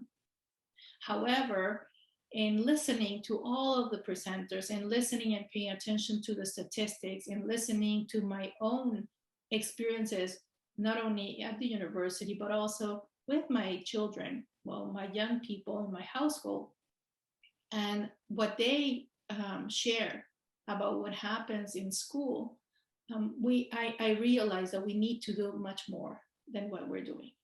These are good steps, and John Price talked initially about the aim and the scope of the book, and we're thinking that the book will offer a template and a framework and a foundation for all of us, starting with myself, to include anti-racist education as principle and as an approach and as a framework to continue to do this work. Not good to go around it, but actually talk about anti-racism, how it is described, how it is embodied, what it constitutes, how it is implemented, and how it is operationalized within a classroom. So I know that there is so much more work that needs to be done, and it's inspiring to hear about the different work groups that exist who are doing this work, whether it's outside of the classroom, inside the classroom, in community, and in many different ways. So I know that in listening to this work, there is much more that needs to be done. And I want to start, I've committed to starting using this resource to extend the conversations around anti-racist work as a principle and as a course even. We need to do a little bit of moving around some courses and some topics, but also encourage my colleagues, not just for us who do the work around indigenous education, but my colleagues in the faculty to address and bring forward anti-racist work as a particular approach in doing this work that involves decolonization and reconciliation ultimately. So there are many other ways in which we have other opportunities. I also teach in the social justice program. And in that particular program, the idea of anti-racism as an approach and as a framework is present. We also have courses for a minor in education. We have Education 100, which is a first-year course for those aspiring to join education either in a bachelor's degree or as a minor. And we also have, I also participate in anti-racist training for faculty and staff, not just from the Faculty of Education, but in a more general way. I know that that's outside of the topic of teacher education, but I believe that we're all educators in one way or another. And the broader we expand these opportunities inside and outside of the classroom, I think the better equipped we will all be to continue to do this very important and timely and necessary work. So that's the commitment that I have in terms of my accountability towards doing this work. I cannot speak on behalf of all the faculty or all my colleagues even, but I can speak for myself in terms of the commitment that I make to approach anti-racist education in a very direct, straightforward, committed, and respectful way. So thank you so much for inviting me tonight. I'm happy to take any questions and appreciate any feedback or any suggestions that anybody has as parents, as authors, as teachers, in which we can improve the work that we're doing in preparing future educators, because we leave our children in their hands. Thank you so much. Thank you, Carmen. I know that when I went through teacher training, probably 20 plus years ago, I had no anti-racism training. So it's good to hear that it's starting to happen. Our next speaker, Kreen Ng, is she here, is an actual teacher from the Anti-Oppression Educators Collective, and she's here to talk a little bit about what this organization does and what teachers can do. Great. Thank you, Barbara, for putting together such an amazing event for DPAC, and troopers, parents who have stayed till this hour. I feel very honored and privileged to be able to address this group. It's been very difficult with the pandemic. It's just Zoom meetings, right? I would much rather be, physically, in your presence, but we do what we can. And I mean, I say this by way of introduction because AOEC stands for Anti-Oppression Educators Collective, and I will share, any relevant links in the chat later, is that we truly believe that our work doesn't stop at the classroom door. That is the approach that we take. So I put my hands up to Carmen, what she said earlier about we're all educators in every place that we occupy, you know, at home, at school, at work, in the community. So the approach here that we take is, even though we're all BCTF members, the BC Teachers Federation members, and we're all employed in the K-12 and some of us in adult education, we really believe that our work extends beyond the school into the community. What is it? So what we do is that it used to be called, actually I'll backtrack a little bit. AOEC used to be called Peace and Global Education. And it is one of several dozens of what we call PSAs, and these are provincial specialist associations. So for example, you have one for teacher librarians, one for French teachers, music teachers, et cetera, et cetera. So anti-repression education, we don't have a course called that, right? We have social justice 12, we have, you know, First Nation studies, but we don't really have a course like that, but we set up a PSA for the purpose of advancing what I think everybody has been talking about tonight. So we have, since the switchover from Peace and Global Education, as you can probably tell, it's not a very political name, and it is intentional that we change that name because we must bring politics back into education. Education is political. So the last couple of years we've been very busy. We've hosted an in-person conference in 2019. We were very honored to have Dr. Shawneen Pete, also from University of Victoria, as our keynote. And that theme to launch AOEC is Unlearning the Colonial. So we really want to foreground Indigenous struggles.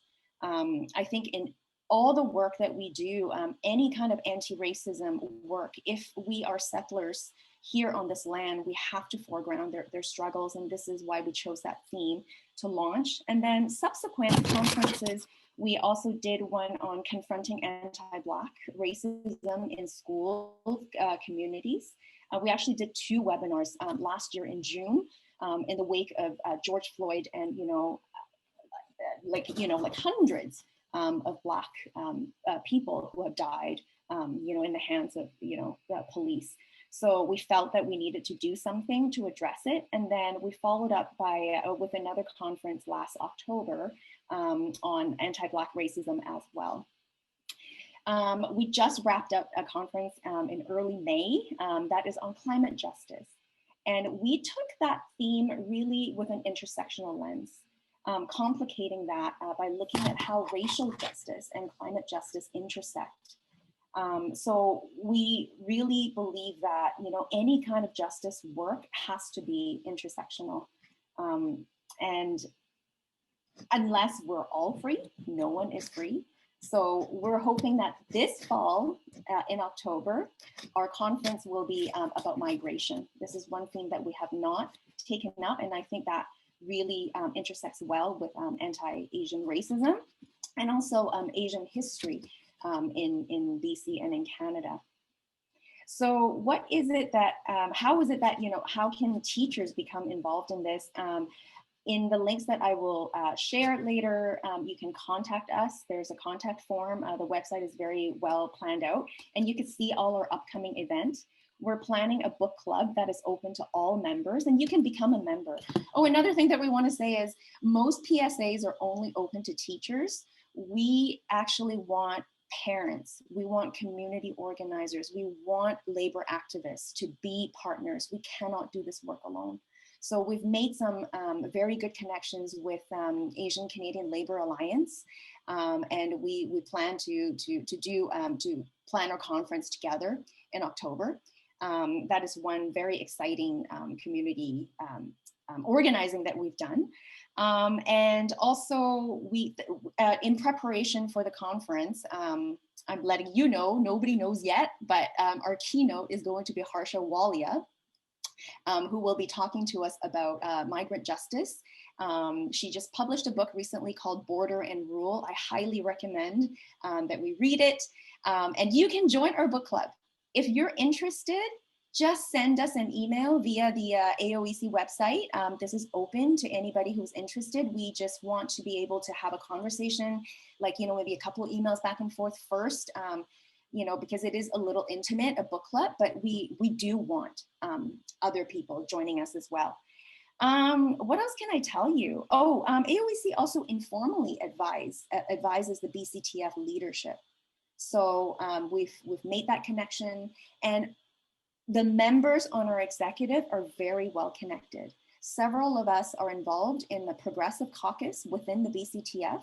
And speaking to what Carmen had just brought up, we're one motion that will be coming up at an assembly this weekend is to advocate, get BCTF to advocate for anti-racism education in teachers' education program. So very excited about it.